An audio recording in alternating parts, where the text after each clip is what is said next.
to the stream.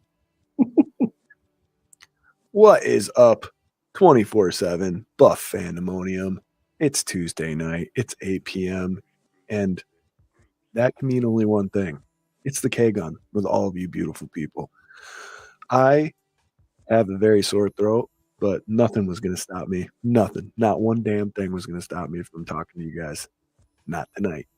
Scott and I are here. Jarrod's going to be in a little bit.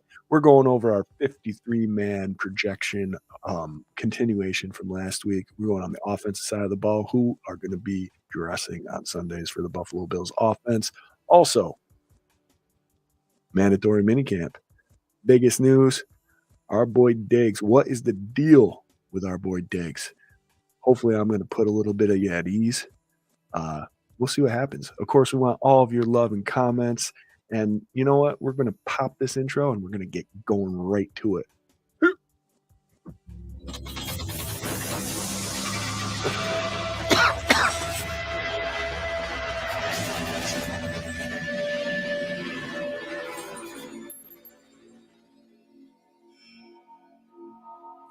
What is up, everybody? It's your host, Swank. How you doing on this fabulous Tuesday? Here it is, and here we are.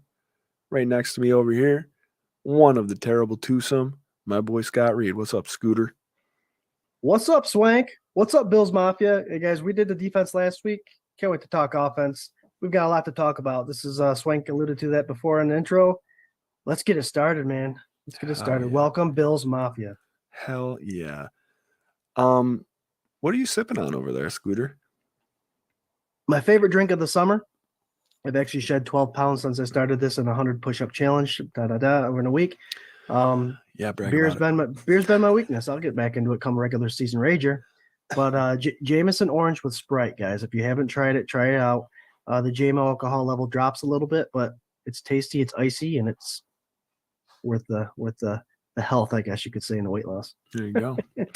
I got a little salted caramel black tea with some coffee moonshine straight from Nashville, Tennessee. So we're going to get right tonight. No worries. We got Kevin in the comments saying Diggs being Diggs.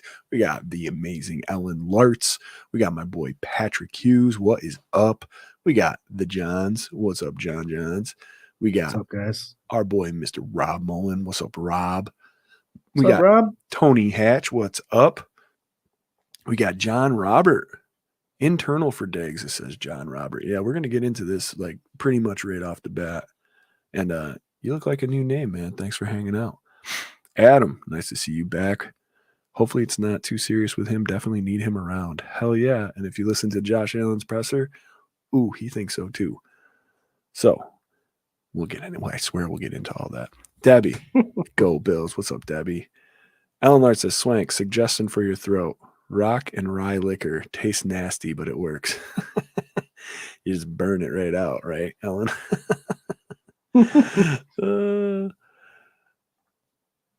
Patrick Hughes says, what is Jarrod doing? Is hold out for the show? He's pulling the Diggs, man. He's it's internal. It's internal. And that would have been so sweet, dude. It would have been so sweet if that's what we planned like this whole time, just as like a oh my god.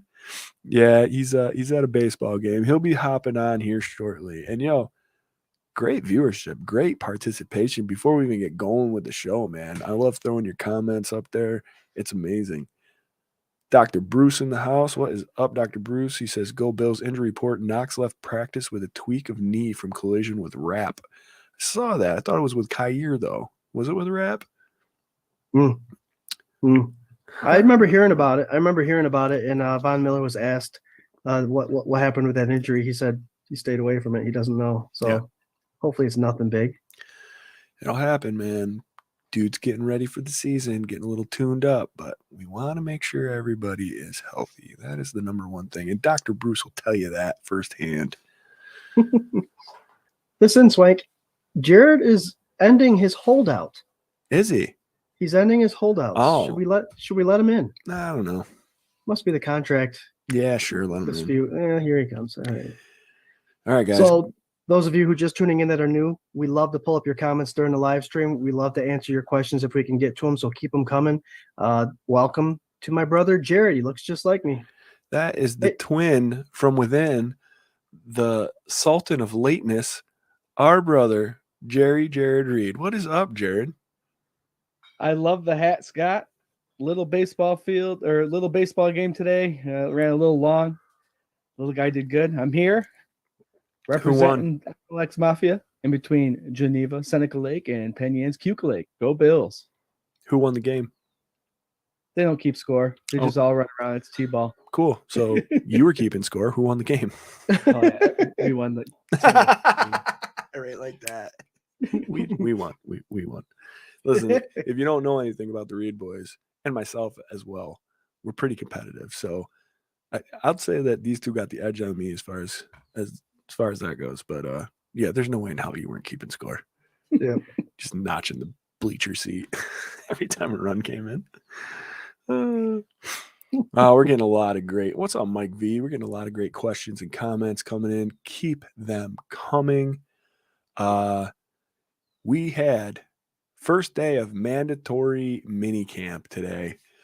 All of the Buffalo Bills reported to the facility for this probably 2 to 3 day mandatory mini camp. Last year they cut it by a day. It was supposed to be 3. They cut it down to 2. I wanted to make sure that I mentioned that because the biggest news that came out of mandatory minicamp is that Stefon Diggs was not on the field. I will tell you, he is in Buffalo and has been in Buffalo and has had meetings with McDermott, Bean. He's talked with Josh Allen. He is in the building and in the city. But there is some kind of dust getting kicked up. A little hint of mystery around our brother, Mr. Notorious Diggs. And I got to say, man, what's the deal with Diggs? And Jarrod, oh, nice, representing. I like it. Mm-hmm. I think I'm going to start right with you because, man, I just love throwing you into the fire, and I think you're going to knock this one out of the park. What do you think is the deal with Diggs? Well, there's a lot of speculation of what it could be. He had his physical yesterday, and he was at the facility this morning. And then he's not there. Did something go on in the physical where he's going to get a second opinion? Don't know. Is there a personal event happening that he just had to leave that, he told the coaches, please just keep this on the DL? And their response is, we're nervous about what's going on, what McDermott said. But if you listen to Von Miller, what he had to say, and I know he kept calling it OTAs, but he'll be there when he needs to be there. And he's been keeping in shape. And I just let Stefon Diggs do what he's got to do. Focus on the people that are there. Now, I know it's mandatory and you want him there. He has to be there. Maybe he'll get fined for it. But I don't think it's anything to look into regarding football-wise. But it might be something more personal. And when that happens, let's not jump to conclusions on what's going on. Let's just let him be and do what he has to do. We'll find out eventually. We don't need it's not our responsibility to know what's going on with him. The 53 people that suit up on Sunday, that's who I'm rooting for. If something's going on with Diggs and that he's going to hold out, right? Whatever. I'm still rooting for the 53. Let him do what he's got to do. Mm-hmm. Figure it out. We don't need to know what's going on. We'll find out what's going on, but it's not our responsibility to know. Just let the team do what they have to do. Yep. I'd like to throw out here Spin0481 over on YouTube. What is up, Spin? Throwing out some good comments. Drama is created with Diggs to make it more enticing for D-Hop to come here. Okay. Well, Diggs is also not creating any drama. He is radio silent. And I think that is a very good point. A very good point. This time of year, it's very easy for us to be lurking on social media for any little thing, anything at all, to hint that, something is wrong, something's coming, blah, blah, blah. Diggs likes to play like that. He'll throw out stupid tweets just to get people talking, and it usually means nothing. I do think that there are residual consequences from the end of the season. I do think that he might not be exactly 100% over that and ready to attack. And I'll get into what I think about Diggs here in a minute. But Scott, what are you feeling about this situation in Buffalo? I got two answers to this. If it is personal, it's none of our business. That's the facts. And we may never know, and it doesn't matter. If it does have to do with contract, even though he restructured and all that stuff recently, we will find out about it eventually. But I'm letting Diggs do Diggs things. Von Miller didn't care. He said there's 90 days till game day. Josh Allen alluded to if the game started tomorrow, then I'd have a problem with it, but it's not. So the media likes to hype things up as they always do, and it's just one of those things. I'm gonna hold my tongue until we actually find out what happens, if we find out at all. All right, playing it safe. That's nice. I'm gonna go ahead and say there's nothing to this. There's nothing to this as far as Diggs isn't upset with Josh Allen. I don't think. Allen came out on his presser, talked about how they had talked, how they've been in communication, how he needs to be better at certain things, how it's not very football. It's more about relationships or communication and things like that. So for me, the biggest culprit in all of this could be, if there's any drama, Ken Dorsey. And I think more, not so much like target on Dorsey, but not liking how games were handled or called, or opportunities or finishing, or those kind of things that really, if you're looking at it, us as fans, we didn't like a lot of that stuff either. And we say it every single week, there's a very slim margin between the Buffalo Bills and the Super Bowl. They are a great team. They only have to do small moves to get bigger and better. And when you're playing at that kind of high quality, any little mistake is going to get in your way and potentially cause disaster. And I think Diggs has been here long enough, and he knows that this is the spot for him. He knows that this is the best opportunity for him to get a ring. I think it's more about, what are we going to do this season to make sure this does not happen again? I am sick of this shit. What are we doing different? That I really think that's like basically what it is. Mm-hmm. I don't know. I think he'll be there. Maybe he won't be there this week. A lot of people are making a big deal of this. Saquon Barkley's not at mandatory minicamp. Jacobs out in Vegas, he is not at mandatory minicamp. Right. They're kind of doing it as a statement that older running backs shouldn't really have to go. I don't know. Yeah, they burn out a lot quicker. Yeah. I mean, so it's like, let them rest when they can. Yeah. Jason Moore says, some reports out there say he was sent home, so maybe it was personal and they wanted him to take care of it before starting. Like Coach said, he spoke with the team. He was with the team, did his physical, and spoke with the head coach yesterday. So it may be one of those situations. I've seen it before where the coach says maybe he had something else come up, maybe he had a prior engagement, something along the lines of, hey, listen, it's your decision. You know what the consequences are. I hope you make the right one. And maybe he didn't make the right one according to McDermott. That's why he said he's concerned. Coach is concerned about 90 players right now. So anytime anybody doesn't show up, of course he's going to say he's concerned about it. I think a lot of people threw that up as, oh my God, what's going on with Diggs and the organization? I think he's just stressing the importance of everybody being there. That's why he used those words. Yeah, I mean, I think the way McDermott plays the cards to the chest, him saying he's concerned about a player, that's not anything new. But usually it's an empathetic concern, right? And that could be read into this. I also think, though, the way he said it, I don't know if you guys listened to the presser or not, man. I listened to it live, and there was a little bite in his voice.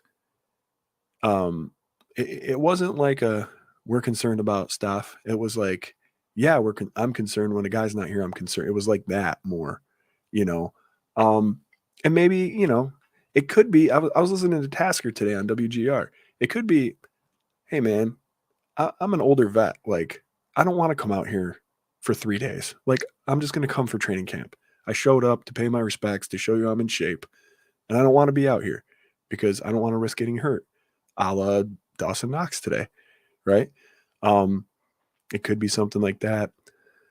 The whole thing is, we don't get to know unless they tell us.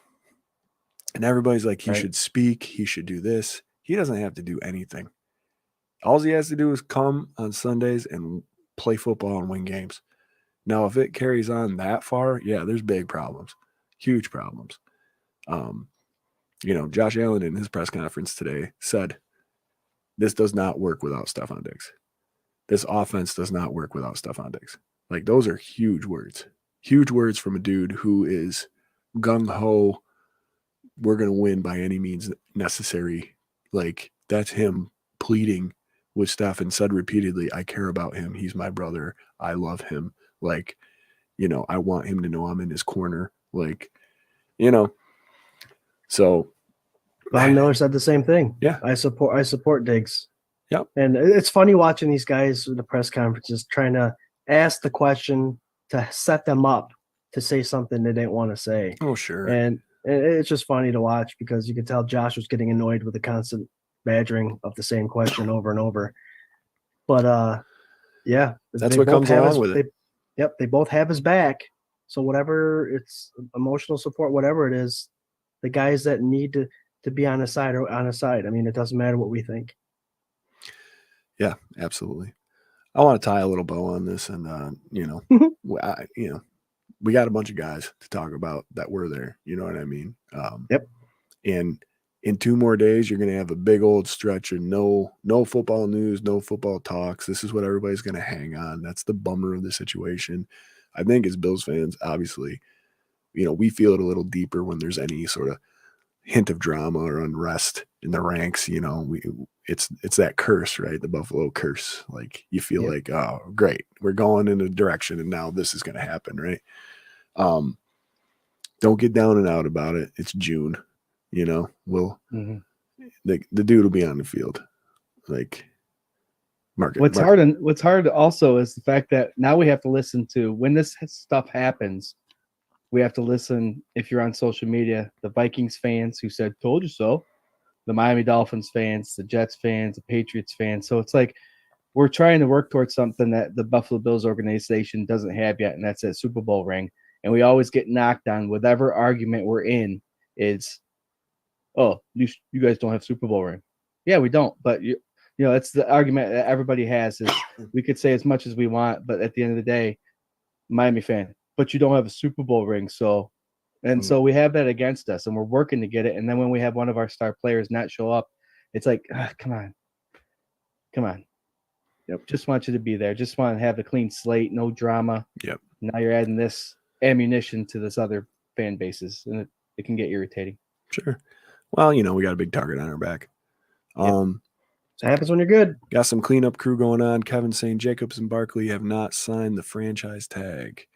Jason Moore says Barkley couldn't attend mandatory camp because he hasn't signed his tender, so he technically isn't under contract. Great points, boys. Thank you so much.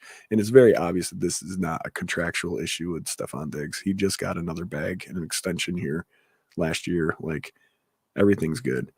Mm-hmm. What's up, Doug? A bit late, man. That's fine. You can come whenever you want, Doug. Appreciate you. Better late than never, my friend. Yeah. Oh, man, you guys are killing it. So, I mean, other than Diggs, which is the big news, obviously, that's what everybody wanted to really lean on. Was he going to be there? Which I thought they were making a way bigger story out of than, I thought it warranted, but then it ended up being a thing. So it's like, what do I know? Yeah, we had some press conferences from Josh Allen, Sean McDermott. Things seem to be moving along. Dawson Knox did get banged up a little bit. I believe it was by Kyer Elam. But he walked off the field. He returned to practice. He did not participate, but he was out on the field. So hopefully it's not too big of a deal. Other than that, I mean, that's about all I have for mini camp stuff. What do you guys got? Anything else? Our Hamlin coming out in the field, smiling, playing around, doing his thing. So that, every day you see him come out is an exciting day. So, keep it up. Hell yeah. And the only thing I got on that is I'm hearing words that way too early. I've heard a couple podcasts state this.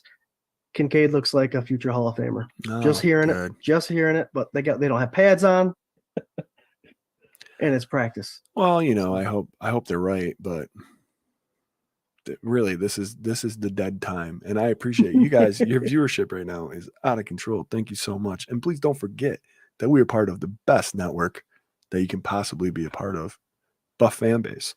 Been with them. This is going on our second season, and we're super excited. And as part of that, we are presented to you by the one and only 26 Shirts. Go on over to 26shirts.com. See what Del Reed and the gang's got cooking up for you. Great tees for great charities. Amazing. Go buy everything they possibly have for sale on their website, 26shirts.com.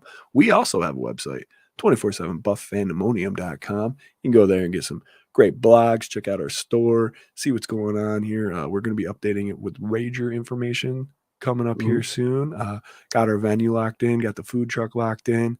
Mr. Mark Maddox locked in. And I think we're going to have some fan base coming in from Buffalo and hanging. Super fans, all sorts of great stuff, man. Great stuff. Nice. Good tie-in, Swank. I was going to say, if you spend all your money at 26 Shirts, spend some money at our shop. Got some fun stuff there. There you go. And save some money for that Rager because we're gonna have chicken wings there. Oh boy. Yeah, Blackheart Barbecue. Bringing that barbecue deliciousness. Some wings. We got Ellen Lartz. So fitting. Yeah. Miami fans, big mouths. Dan Marino hasn't got a ring either. That's what Ellen Lartz says. We got last week's winner of our Wheel of Destiny, Casey. What's up, Casey? What's up, Casey? Did she get her hoodie yet? It was sent out the day after, so hopefully she gets it soon. Yeah, probably. Yeah, it should be this week. So show her what she won. Oh yeah, she won this. Here. Meow. Meow meow. Very cool. Hell yeah. You're lucky I'm wearing this. What if I got a new hoodie? I saw the FLX on it there. So. Yeah. All right, guys. We are gonna continue our conversation from last week. Our way too early 53-man projection. Last week we did the defense. This week we are doing the offense. Justus was unable to join us this evening, which is a bummer, but no big deal. We're going to coast you right through. We want to hear what you guys think about our rosters and where maybe you'd make some changes, maybe some dark horses. Who knows, man? Who knows? But this is going to take us right into the rest of your night. So let me go ahead and tell you where I'll go first, boys. Quarterbacks. On my roster, Kyle Allen and Matt Barkley are quarterbacks employed by this team. Matt Barkley, unfortunately, is on the practice squad, and Josh Allen is your QB1. With Kyle Allen backing him up, I do love how the Buffalo Bills front office has kind of structured the QB2 position these last couple of years, bringing in guys that have a little bit of experience. Kyle Allen and Josh Allen are really close friends. They go golfing. They hang out in the offseason together, train together. So it's another one of those bromance kind of things that you love to see. A guy that'll be a good sounding board for Josh Allen. And, of course, Matt Barkley. You know, being Matt Barkley, the renegade that he is. That man is always there. He sure is. I mean, no surprises, no big deals there. I don't think I even have to scroll down to your guys's. Like, are we all in agreement? Josh Allen, QB1, or? We agree, and I love that third quarterback rule that was just put into effect this year. You're allowed to carry a third quarterback for a 54-man roster, apparently. So, love the fact that all three can remain on that roster. That kicks butt. Hell yeah. It's a good all group three of quarterbacks on that roster will make the team this year. Nice. Dr. Bruce says John Murphy was on the sideline at practice today. I did hear that, which is cool. He had, I think he had a heart attack last year. So cool to hear that John Murphy is back out there. He also said Steve Christie was there, kind of giving Bass some pointers. I heard that as well. That's awesome. Jason Moore says, nice hoodie. Hey, man, you can go over to 247buffandemonium.com/store and get your own if you want, man. You know what? If you type in the K-Gun report in the code, you get 5% off. 5% off. That is right, damn it. That is right. Boom. Let's see. Oh, we got some more Diggs talk going on here. All right. Let's Patrick see. Hughes says John Murphy had a stroke. Okay. Oh, that's what it was. Yes. Yeah. You're right. Yep. All right. Moving on to running backs. Let's see. Jarrod, I got to give you the honors, right? This is hard because James Cook, number one, obviously. Harris is gonna be number two. Damian Harris, Nyheim Hines. We're gonna see him coming in more often, I think, this year than last year. He's gonna understand the playbook more. But is he gonna be a return guy still? Well, 2 kickoff returns last year. He still might be there. And I have Reggie Gilliam and Latavius Murray. I don't think Murray's going to make it, though. I don't know. It's going to be tough to see. Maybe he's a practice squad guy. I really like to see him on the team. He had a productive season the last couple of years, and he's got a lot of experience. But if they're keeping that fullback, I don't know. It's going to be tough to see. We don't have Tywan Jones on the roster, so I was thinking with Latavius play special teams like kickoff or kick return and stuff. I don't think so. So we got to find that someplace else, right? So for me, it's Hines, Harris, Cook, and Reggie Gilliam. I like it.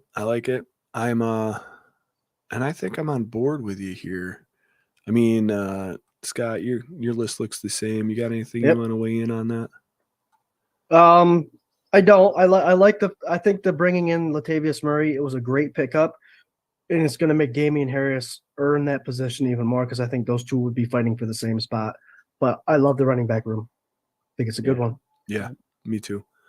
I do like Latavius, man, but I don't think he makes it over Harris. And Hines, I think, is just lights out special teams. Maybe they reprioritize that need because of the rule changes.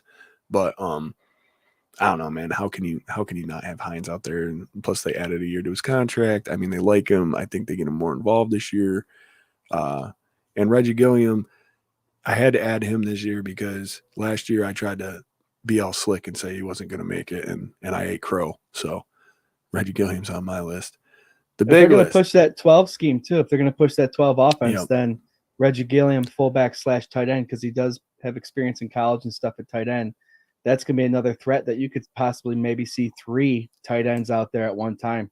Mm-hmm. Hell yeah. Yep, for sure. Patrick Hughes says, go ahead. I'm just saying Latavius Murray, obviously we don't have him on our list, but he is someone that could very easily make this roster. It's a big 3 preseason game opportunity for both Damian Harris and Latavius Murray because Latavius in Denver played a lot of that RPO offense and he was successful there. He had a successful year last year. So it'll be very interesting. I wouldn't mind if I was wrong with this. I think I would. I think Murray's a little bit older than Harris. You know what I mean? I do like Murray. He's jacked. He's like the same kind of change of pace back that we want. I just think Harris he's got that little extra dog in him, man. That short yardage stuff. I think he's going to be the guy vulturing TDs from Josh Allen and James Cook all season long. And it's going to be good. All right, Scooter, I'm giving you the big list here. Wide receivers. Let's hear it. Well, of course, it all depends on if they keep 5 or 6. They've showed up the games with 5 and or 6. I'm going straight down this list. Diggs and Davis will be your 1 and 2. Khalil Shakir, it's his slot position to lose. I think he had a great audition last year. I thought he was a wonderful addition for our Buffalo Bills. Hardy is going to be our return guy. I think he's going to be that guy, Jared, to answer your question as far as returns go. I think he'll be the big return guy. He will be that 6th receiver on the list for me. Trent Sherfield, guys, without going into too much detail, put up a lot of numbers for Miami last year, considering he's a number 3 and they didn't pass. They did pass a lot, but he was the 3rd guy behind Hill and Waddle. And go check out his numbers. It's pretty darn impressive. Hill says he's the best wide receiver in the league. We're about to see why he's so good. He's strong. He run blocks. He can run every pattern. He can run outside, inside, all that stuff. So I think that Trent Sherfield definitely is a great pickup this year. And I just love the size and the potential of Justin Shorter. One of my favorite quarterbacks going into the draft was Richardson and from Florida. And one of his main targets was Justin Shorter. And he had like a 29 yard average per catch receiving. So I thought that number was crazy at 6'4" and the size he is. So I think the Bills missed out on DK Metcalf, like that's been noted, that McDermott wanted him back in the day, and I think they got their Metcalf-esque type of player in shorter. Those are the 6 I'm going with. I like it, man. I mean, I'm right there with you.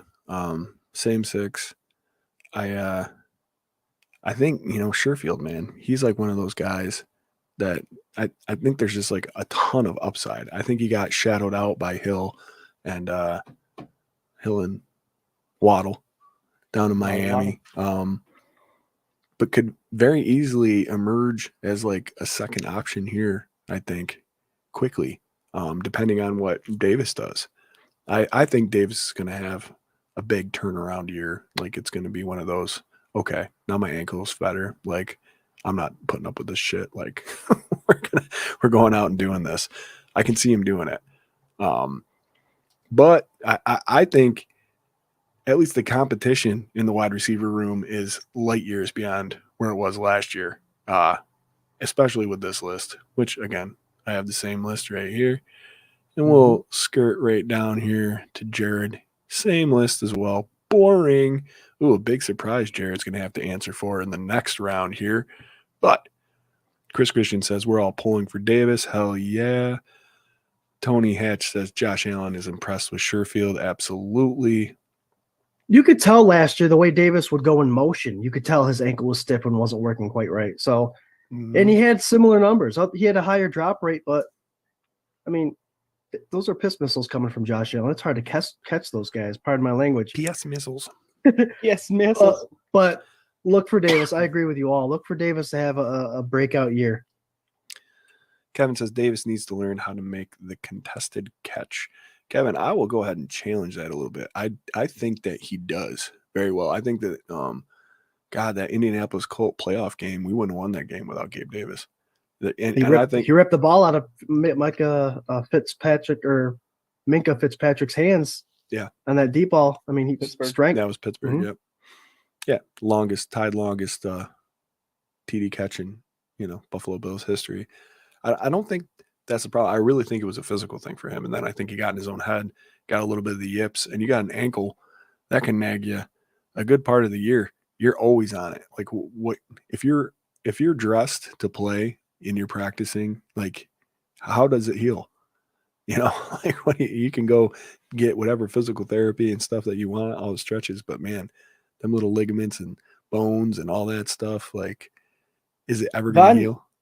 Von Miller made mention of that today in his presser. Like he's gonna, he mentioned something along the lines of being there and showing his teammates how he is able to play through pain and manage it, and how that might rub off on other players, how they can maybe play with pain and manage it. So he didn't directly talk about Gabe, but he was talking about these players are playing through pain all through the season from day one.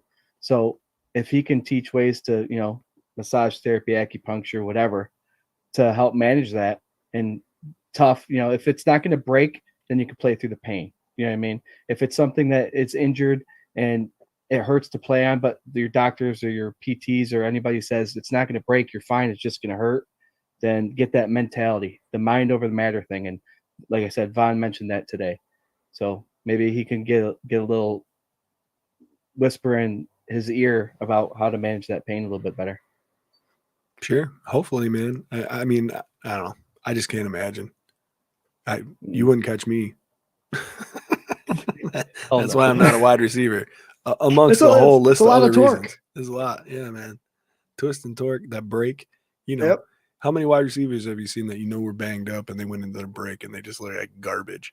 It looked like the best Hall of Fame corner in the world, whether it was the third string or not, against a dude that just got out of like Pee-wee. It's nuts. So doing an out pattern, doing the windy hand so you can get around the corner. Dude, the windmill. Yeah. Hey, great participation in the comments, man. I love it. You guys. You do not have to agree with us. That is absolutely fine. And I love how respectful you are in there. Give us your opinions, man. Oh yeah, and by the way, speaking of giving us your opinions, thanks guys so much. We have a Facebook page, 24/7 Buff Pandemonium and FLX Mafia, and the participation you guys are putting in just within the last couple weeks has tripled, and we can't get over the amount of participation, guys. The new members, all you guys, love every single minute of it. We try to keep it as clean as we can. We don't allow posts in that are negative, but if they happen during the comments, that's something that's a lot out of our control. But guys, you guys are kicking ass as far as that goes, and keep up the support. We love every second of it. Hell yeah. And just to clarify, we don't delete posts that don't agree with a theology or an opinion that we have or whatever. We sort out posts that are targeting or just nonsense or, garbage. A lot of these other pages, they feed off that kind of stuff, and we just don't. We have no problem calling a player out. We have no problem comparing apples to oranges. We have no problem making our feelings known. But we just do it respectfully, man, because everybody here, like, this is a family. It's been grown over the last 4 years here, and we want our pages and our stream to be a place where you can feel free to, like, give your opinion without somebody calling you a bunch of names or an idiot or whatever. So go nuts. Swank, you've said it. I think you said it. You could be a fan that knows everything about the Bills and all the rules, or you could be a Bills fan because you like the color blue. Yeah. We encourage all of you guys to join us and have that conversation and be comfortable here. Hell yeah. Mm-hmm. Oh man, you guys are doing so good. That wide receiver room 6, you guys got to remember that this new guy we brought in, Kincaid, might change, keep us from getting 7 because he has that slot capability as a tight end. So I just want to throw that out there. This Kincaid fella might. So say, Jarrod, at the most, the Bills will carry 6. So if anything, the Bills would carry 5 receivers and include a Kincaid, which would knock your tight end list down to only 1 tight end if Kincaid was being used as a slot. Yeah, with the 12 personnel being a big thing, explain to us why you're only keeping 2 tight ends, and don't say Reggie Gilliam's going to play tight end. Reggie Gilliam's going to play tight end. No, I had Quentin Morris making it too, and like I erased it and I went back and forth many times today. Yeah, it's tough. I marked it down to 2 tight ends. Reggie Gilliam, I don't know how often you're going to see him at fullback this year. It might be 12 personnel with him out there sometimes. So he can't catch the ball. He's shown that he can catch the ball. I saw he won somebody $700 on FanDuel last year because he caught a touchdown pass right off the bat. So he can't catch the ball. So it would be interesting to see. I love Quentin Morris. I'd love to see him make the team too. So depending on week to week and how the Bills offense is looking during this offseason and then during the preseason, that might be somewhere where you see the flex go left or right with tight end or wide receiver. There, Jarrod, I just saved your butt. I put Quentin Morris as a starter on Great. I want his total now. What's his total? You got to get rid of somebody? I'm up to 54. Jarrod, there you go. Is 54 including that third quarterback? All right. It can't include it. It doesn't count as a roster spot. Right. Gotcha. Now, I just saw somebody posted in here because these are what we call read rules, ladies and gentlemen, where they make shit up and then pretend like they back each other up and it's all good. You can keep one if you dress one. So he has to dress and be part of the 53 man. He can't just be. Like he counts. Right. He counts. Right. So, and that's a fun game that everyone's going to play throughout the season because as we discussed last week, the read rules. If you bring somebody up and activate them for the game 3 times, now you have to have them on your active roster and they have to be a part of it. So it's a game we're going to see them play throughout the season.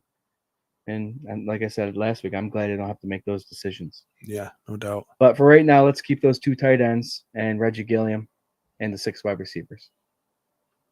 Also, I'll throw this out there quick. Shorter has the body of a tight end.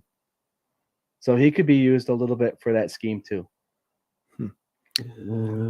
Okay, so who you getting rid of? Quentin Morris is gone. 2 tight ends, Reggie Gilliam, and Shorter will play that flex tight end. So you're not putting Quentin. Okay. So what are you doing over there? Blacking out the name. Just blacking it out. Having fun, Swank. I see that. Just on, off, on, off. All right. Let's see. Scooter. Let's hear your tight end theology here. Yeah, Dawson Knox, Kincaid, and Morris for me. The only question I might have is if the Buffalo Bills and Ken Dorsey decide hard to go with this 12 personnel, you're going to need backups for both those tight ends. So potentially, I think out of the two that are remaining between Zach Davidson and Joe Wilson reminds me size-wise, body-wise, and he's talented like a Kincaid. So I would believe that it would be Dawson Knox, Kincaid, Morris, and Wilson if that's the case. And that may be a weekly thing, guys. If the weather's horrible or if we're playing our a certain style defense, we may bring 4 tight ends. And Joe Wilson play special teams too, so that could be one of those situations. My. Solid points from my boy Scooter. We got Let's Talk 716. Our boy Robbie is in the comments, and you know what I got to do for him. Yep, welcome, Robbie. I'm over the track. Yeah, I said it. What you need to do is get back. Yes, he did say it. He said, "What's up, bros? Go Bills." How you doing, buddy? Keely had a really funny comment. She said she got warned from our Facebook page, and she said that she would cut off one of her toes to go to a Bills game. She said it's still true. I think that's super funny. And she also said, I love the Bills and blue is my favorite color. And blue. So she's doubling up, man. It's awesome. There you go. Patrick Hughes says, Swank, it was in Jarrod's new deal that ended his holdout. He can change his picks on the fly.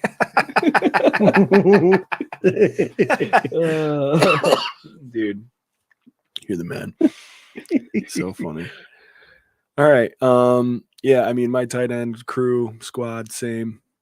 Denox, Kincaid, Morris, also have Gilliam. There's that possibility. We were talking about the heavy personnel packages, having the 2 tight end sets. You got to have a little bit, Scott and I were talking about this before we hit the air, man. You got to have it more than 2 to be able to do that because somebody goes down, you're done. That package is over. So, and yeah, you can lean on Reggie. But last year we thought he was going to line up more at tight end, and he didn't. So. I know we're not at the line yet, but Tommy Doyle could be at that tight end spot too. And this is another thing that you brought up last year. Yes. Hey, man. Hey. Now you better hope he's on your 53 man. He's not. There you go. Well, speaking of tackles, I only kept 3: Dion, Spencer, and Brandon Shell. Quessenberry, I don't know. He could be. I was over my limit. Kept too many defensive players, so I had to make sacrifices. That is why on the interior offensive line side, I kept Greg Mance because I know that he can play multiple positions. Bates can play multiple positions. I think that they really, obviously, cherish and look for those kind of players.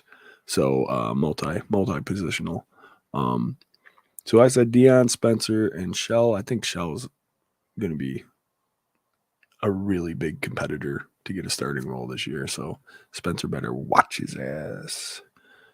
We got Scott's tackle positions right here. What do you got, Scott?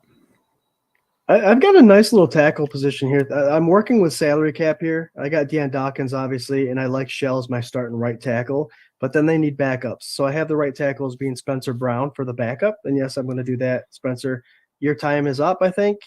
Your back injury is unpredictable, and we still don't know what the hell's going on with that. So that's what I got that. But my surprise pick is Richard, how do we say his name? Coriage. The surprise would be if you could pronounce his last name. Yeah. He's a French. He's a tackle from Florida, where our man Osiris Torrance came from. Undrafted rookie free agent, obviously. This guy is 6'5", 306 pounds, and he's impressing already. He's got what it takes to be a good right tackle in the NFL, I think.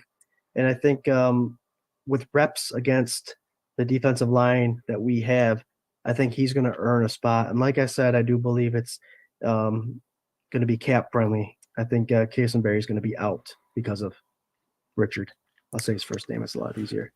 Old Rich, your old buddy Rich. Old Rich, yep. Our boy Spin, our person Spin. I'm going to say our boy Spin. Dawkins, Brown, Shell, and Doyle for me. Doyle was on my list. He was the sacrifice that I had to make because I was over on my 53. But yeah, man, good get. Mm-hmm.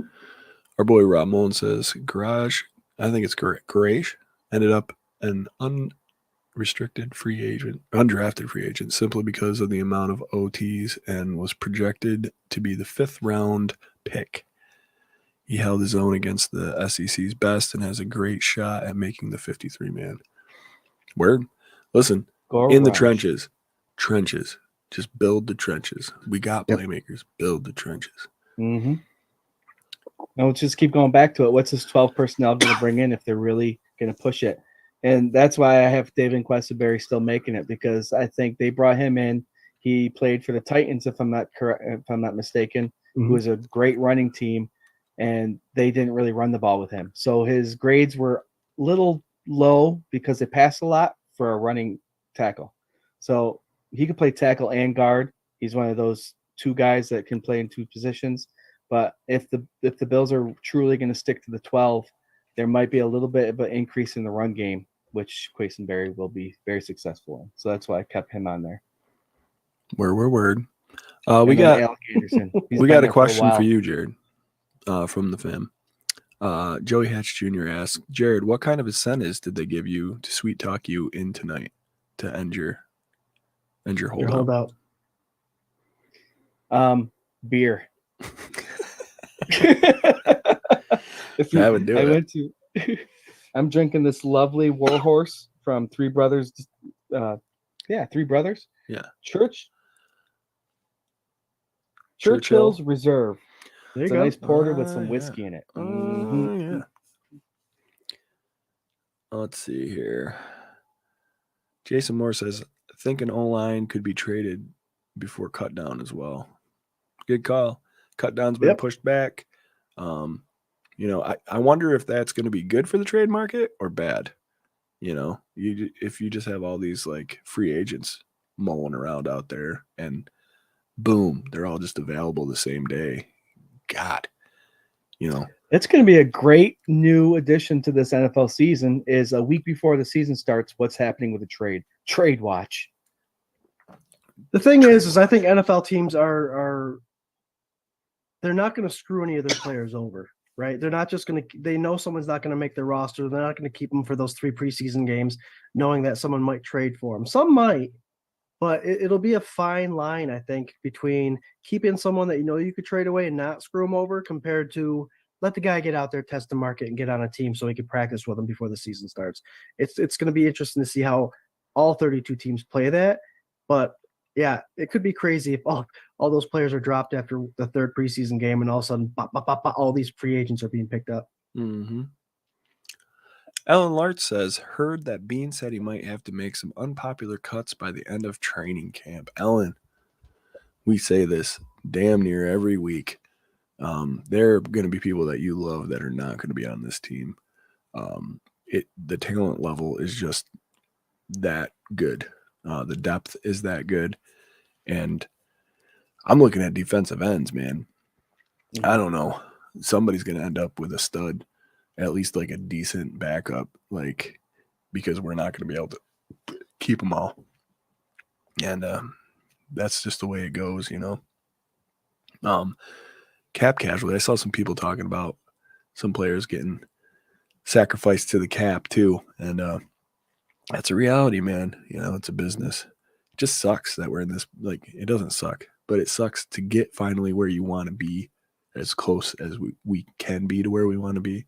And have a good front office, develop great players, and then have to get rid of them because we do it too often, hold up before you buy your jerseys. Yeah. I was so glad that Oliver signed that extension just because I bought an Oliver jersey last year. Yep. Great point. Yeah. Chris Christian says, does that mean Hamlin? We talked about this. I think that Hamlin finds a way to get on this roster. I think he's still going to start on IR. You got to remember this Bills team and the way that they approach injuries, and that was like a crazy injury. Yep. DeMar's already been paid. Yeah. He's got all his money already too. So yep. So I don't know. I think he makes it, but Scott, you had an interesting take on this, didn't you? About him, yeah. Unfortunately, I had him potentially getting cut, but there is a possibility. I mean, running around without pads on, all that stuff, giving 100%, that's one thing. That's cardio and all that. Once the pads go on, that is where the difference might be, Swank. Like you're saying, he might be on IR in that regard. But I think he's been given the clean slate. So it'll be interesting to see. Everybody's nervous to see this. Everybody's nervous to see him play. And I saw McDermott lightened up during his press conference today when he mentioned that he saw Hamlin get his first interception last week, and everyone was going crazy. And there might be that factor in it, the fact that it's a special piece in everyone's heart, and that may be a difficult piece to release. So it'll be interesting to see what happens come regular season. And you say it's hard, Scott. It's hard for us Bills fans to maybe see him hit the field again, but the organization too. But in that same token, it's also hard for 31 other teams to be like, do we want to take this guy in knowing that he already had this happen? Yep. So I don't want to say he's stuck here, but we might be blessed that he is stuck here to give him a year or two on the practice squad. No one picks him up, and then all of a sudden he gets fully clear, and then we got DeMar Hamlin again. So we'll see what happens. I'm pulling for him. You know, he's a grown man. He's making his decisions. If he can play, he's going to want to play. We got a new viewer that just came in, Mr. Buffalo Spartan. This is Sparta. Oh, man, so much better than last week. Oh, my God. Redemption. I had a crack in my voice last week. You did, man. You did. Mine wouldn't be very good right now either. I kind of got that Barry White thing going on right now. Oh, you girls and boys. Oh, sure, that's not even very white, but okay. I just going low voice. Buffalo Spartan. Jarrod goes, don't go chasing waterfalls. And Bruce McKellar, Dr. Bruce brings up a good point. And guys, anybody that follows our page, Dr. Bruce comes up with the injury report. Anytime there's an injury, he'll write something up on it. He did a hell of a job this past year.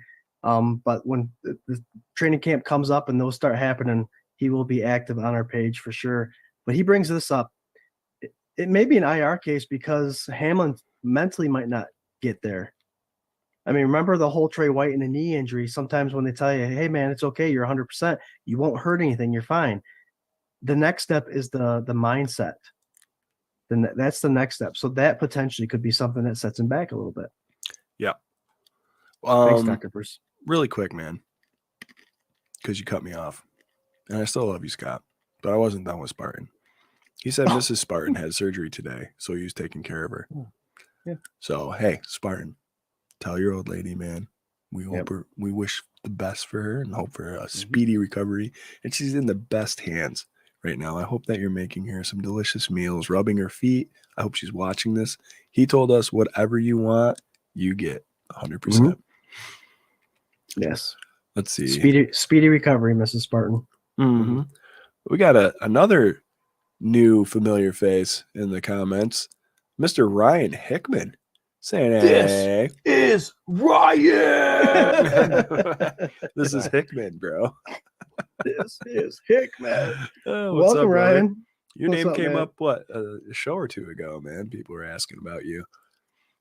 Hope you're doing well, brother. He's telling us to relax. Don't bring that Aaron Rodgers garbage in here, Ryan Hickman. Let's see.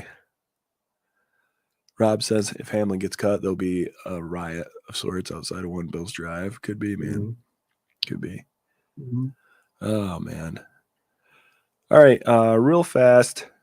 I mean, my interior offensive line is Mitch Morse, Connor McGovern, Osiris Torrance, Ryan Bates, Ike Bacher, and Greg Mance.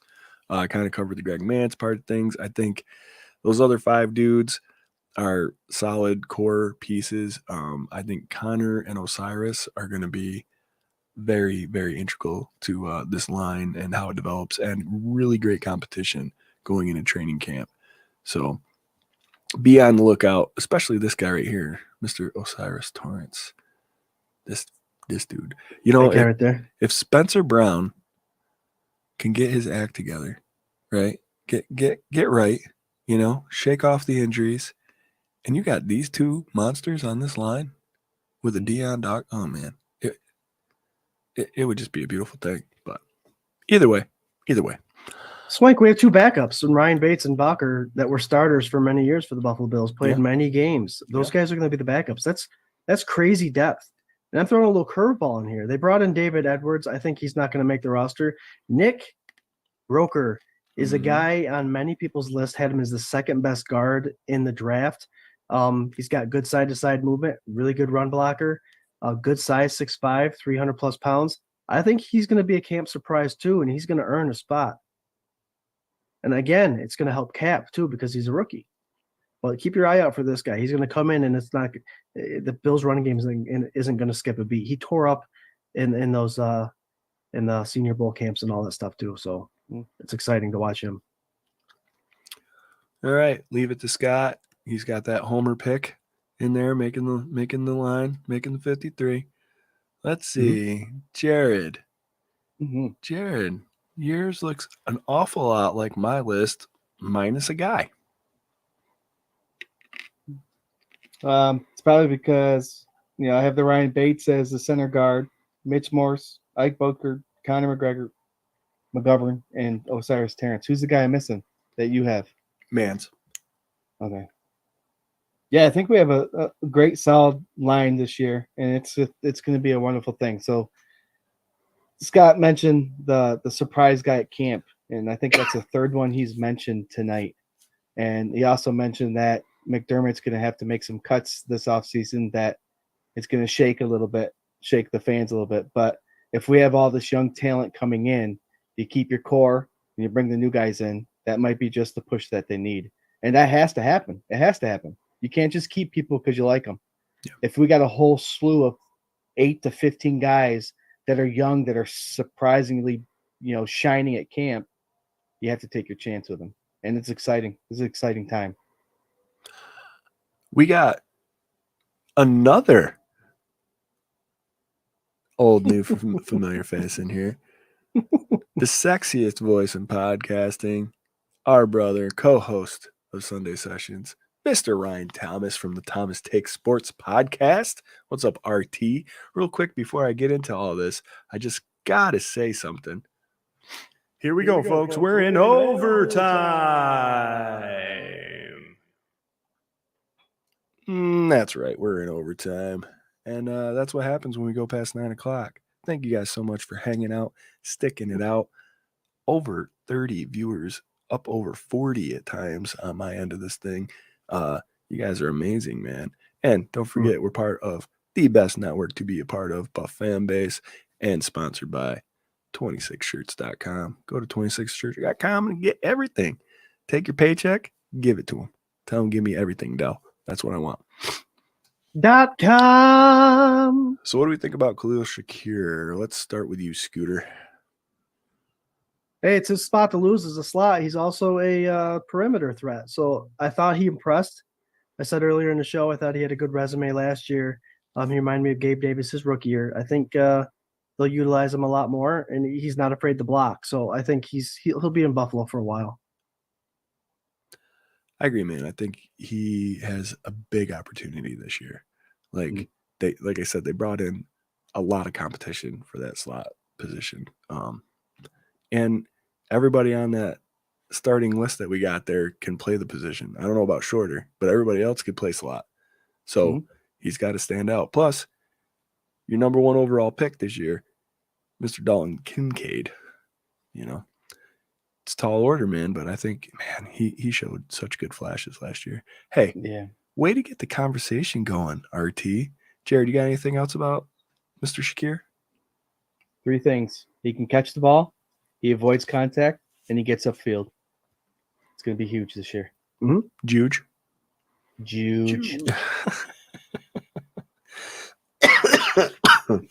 Sorry, guys.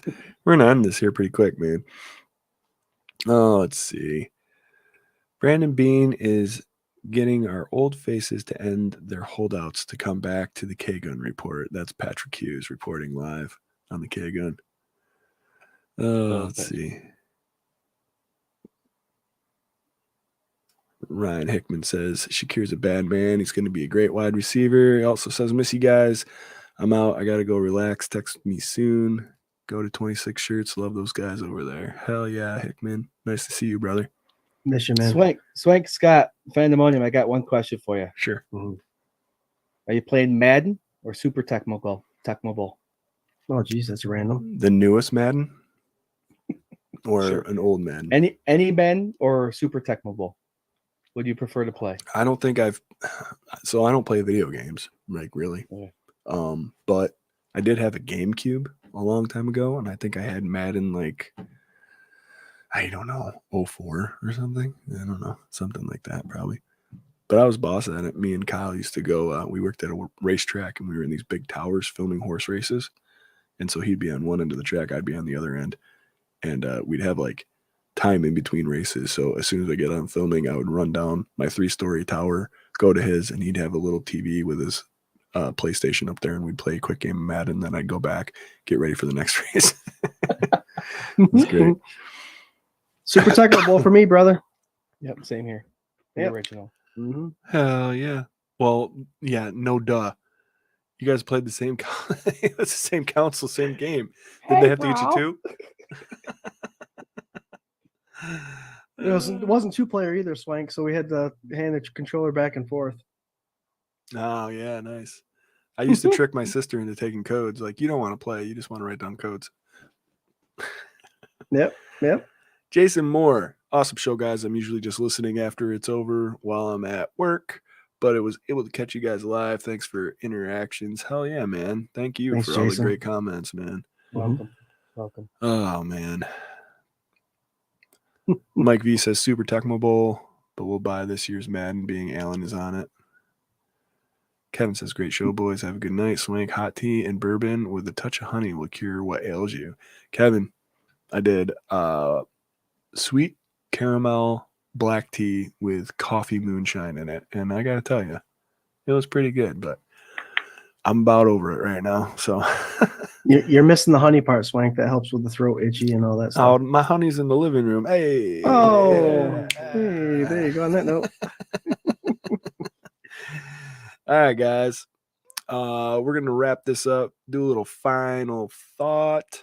We're going to start with Jerry.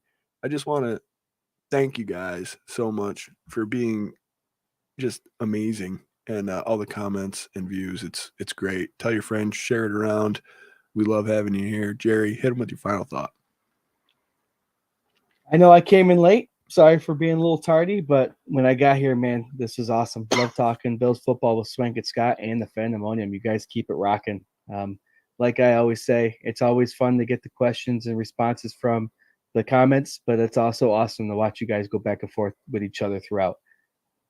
Guys, have a great week.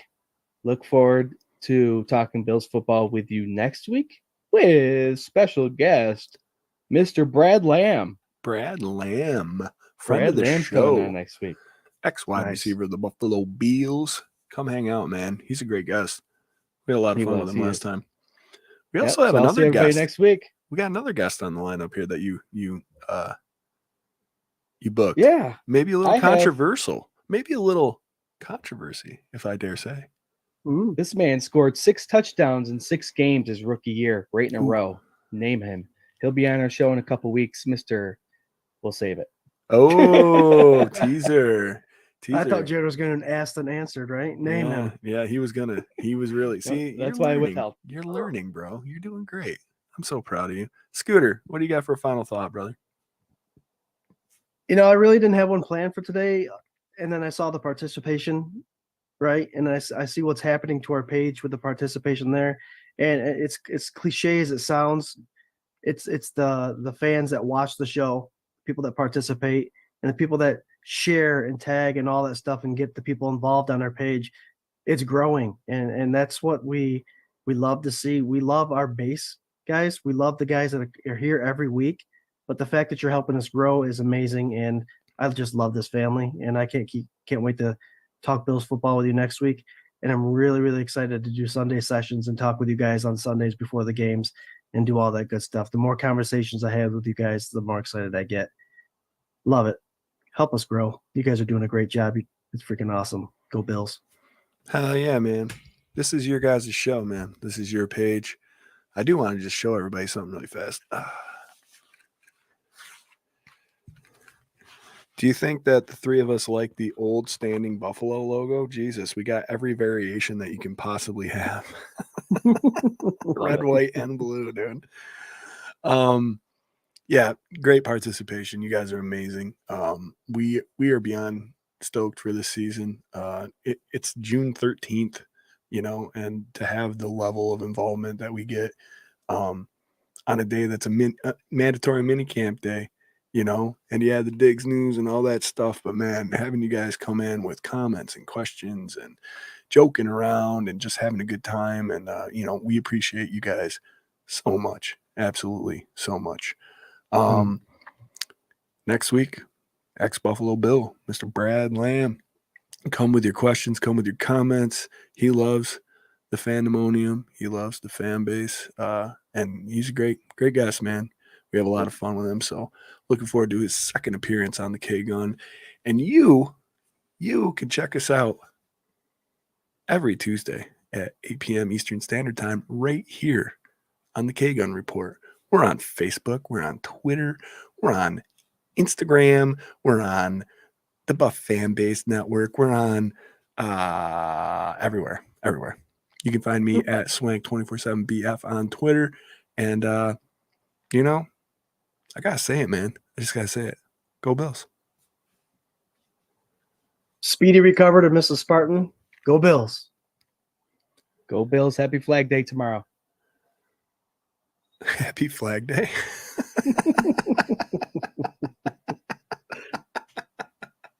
I hope you have one of those little flippy calendars on your desk right now. You're like, oh, it's Flag Day tomorrow. My dad reminded me of it yesterday.